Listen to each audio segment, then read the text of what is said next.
What's up, guys, and welcome back to my channel. If you're a new subscriber, if you've been here, hey,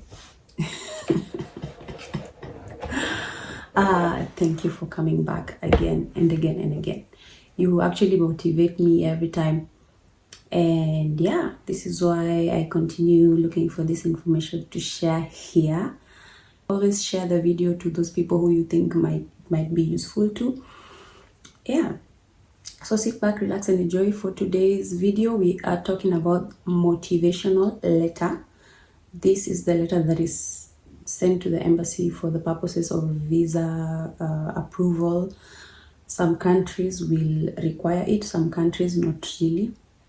But this is for the countries that need it. I have had this question before of people asking me, how do we write or tailor our motivational letter? So, welcome. What is a motivational letter or motivation letter? I hope I'm not saying that right. And yeah, guys, I'm prepared. Of course. I'm a prepared person. I don't I don't put these things in my mind. Anyway, a motivation letter is normally addressed to the embassy, like I said, and it definitely, they want to see why you want to become an au pair and for what reason did you choose this specific country. Yeah, and they want to determine why they will give you this visa to go and au pair in a foreign land or abroad, wherever way you call it. So number one, this letter clarifies whether you are eligible for a visa to this specific country or not. For starters, I know France, they need a motivational letter. Germany need a motivational letter. Most German countries, yeah, and so on and so forth. I might not know, but yes, the motivational letter does not change. This is how you will write it. Okay, yeah. As per the law of au pairing and the whole program, it requires you to have a good reason why you want to au pair. And mostly the common reason is because one, you want to improve your language. Two, you want to immerse yourself in their culture and learn more about their culture and expand your universal knowledge about the country. Okay? Number two, you have to make experiences that fit into your life plans, your life goals. For example, you're a teacher. What are some of the experience you will have as an au pair that will in turn help your career to grow or give you experience, you know? So this is number two. Number three, it also needs you to talk about your plans as you go back home after the au pair year. It does not end there. They also want to know, of course, after this au pair year, what are you going to do back home? They expect you to go back home, so they want to know this knowledge of au pair. How has it helped you, and what are you going?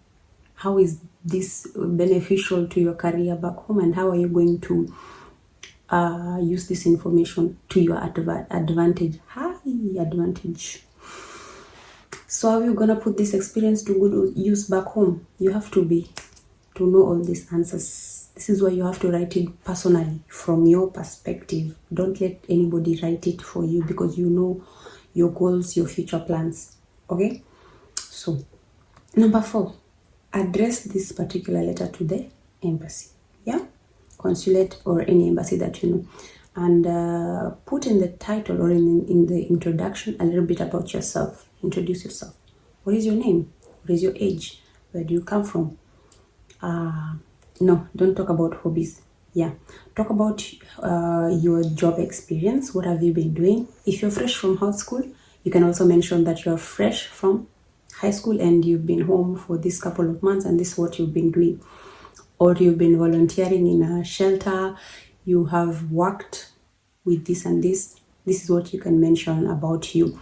And also, what are your language, what is your native language? What is your language, foreign language level? For example, German, how far are you? Which other languages do you speak? Mention them. Arabic, Japanese, Russian, all the languages you know, mention it here. Another thing, after mentioning all that about you, now you come to the child care experience. This also is a very crucial part. Very crucial. What is your child care experiences? Where have you been? What have you been doing around children? Did you take care of your siblings? Did you take care of your neighbor's child? Have you been working in a clinic for children? Did you volunteer in a homeless children's shelter or street children? Or did you work with children? Basically, what are your experiences? Have you been babysitting your neighbor's kids? Have you been babysitting for pay? Tell us everything you know about, everything you have about around childcare. All right? Yeah. Moving on. Express to the embassy. They really are looking for this part. This is the part that determines if they're going to give you the visa or not, or they're just going to read your motivation letter and be like, huh? What is she talking about? Deny visa. So express to the embassy why you want to be an au pair. And it's not all about, I want to travel to a new country. No. You have to be very convincing. You have to tell us, what do you know about this country that you are interested in au pairing? Why are you even interested in being an au pair in the first place? Did you just wake up in the morning and be like, oh, I really am passionate about being au pair and I want to au pair? No, tell us what drove you to become an au pair. Were you interested around kids? Is your career goals as a teacher? Do you want to teach young children? How is your goals, short-term, long-term, and interest compared, or how are they leading you to become an au pair? Okay, tell us why. Another thing, what do you know about the country you're going to au pair in? This is still under your interest in becoming an au pair. Yeah, what do you know about the country? Have you ever traveled to this country before? Do you know anyone in this country? Yeah, don't say you know anyone. Just say you've been reading a lot about Luxembourg and you've heard they are speaking 3 languages. They have a lot of expats and I like to experience this type of culture. I want to learn more of the histories of the castle. Just talk about some things you've learned about the country from where you are and what you want to expand the knowledge on, Yeah. And yeah, so this is really good. Another thing, they want to know, is it 7? Yeah, 7. They want to know your social living situation. And yeah, if you are taking care of a child or you have a child by any chance, I'm not saying it's bad. If you have a child back home, to them, they feel like this is not a good situation because you're already taking care of your child and you might not be qualified to be an au pair. All right, they are so worried about you, so they cannot let you be an au pair if you have a child and you're taking care of a child back home. So mention this also. And you're not married, okay? And they want to know, what is your concrete life plan? Does it fit to the au pair? Are you already married or engaged? So why will you come to au pair if somebody is waiting for you at home? No, they will not allow you. So this can also make your visa to be denied. Another thing, details of what you want to do after an au pair year in your home country. I've already talked about this, but now go into details. You can say, for example, for me, this is what I wrote one time. I have studied psychological counseling, and I would really like to major in child counseling, pediatric counseling. I want, when I finish my au pair year, to come back to Kenya and start my own practice of only children, and this au pair program will assist me will help me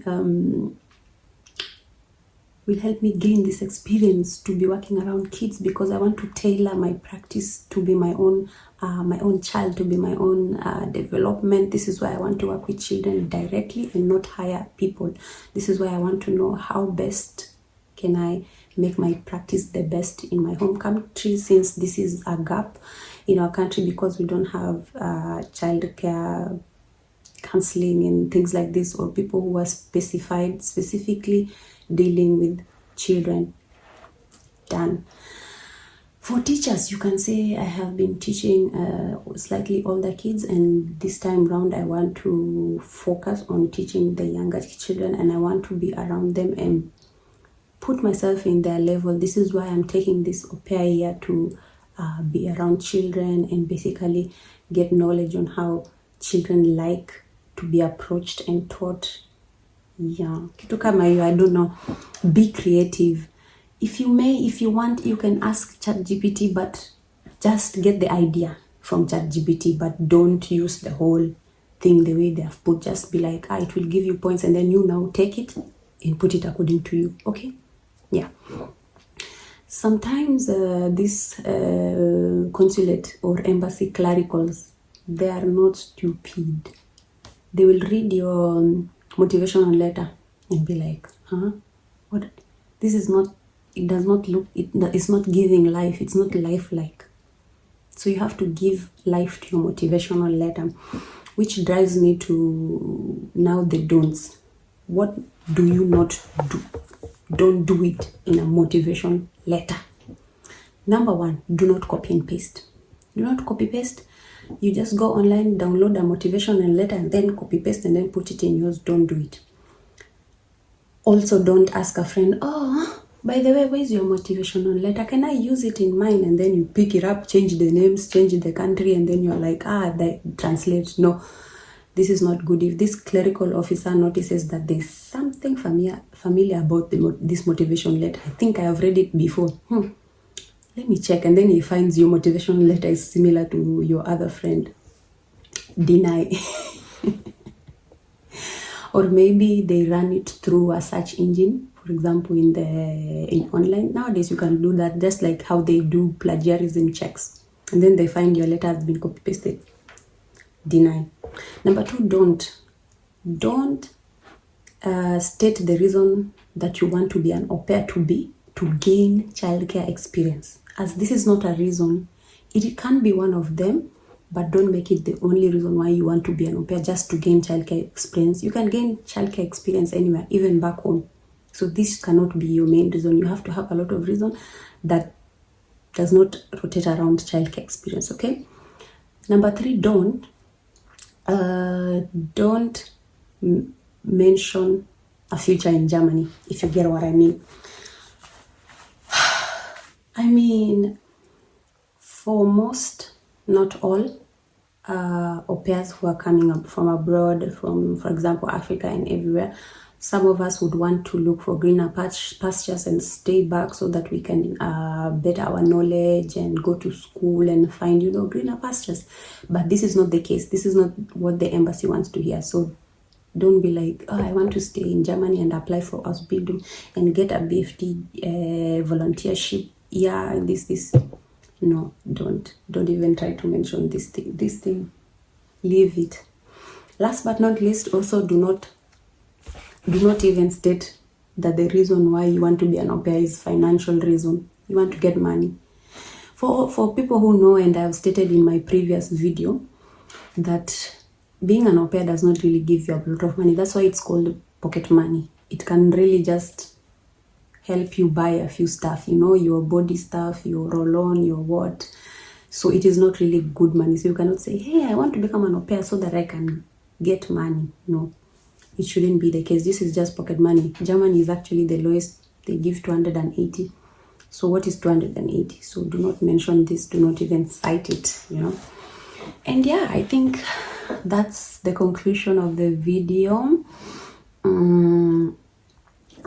To this point where I've gotten, I think I have dealt with most of the questions. I have sat down and made sit-down videos back to back,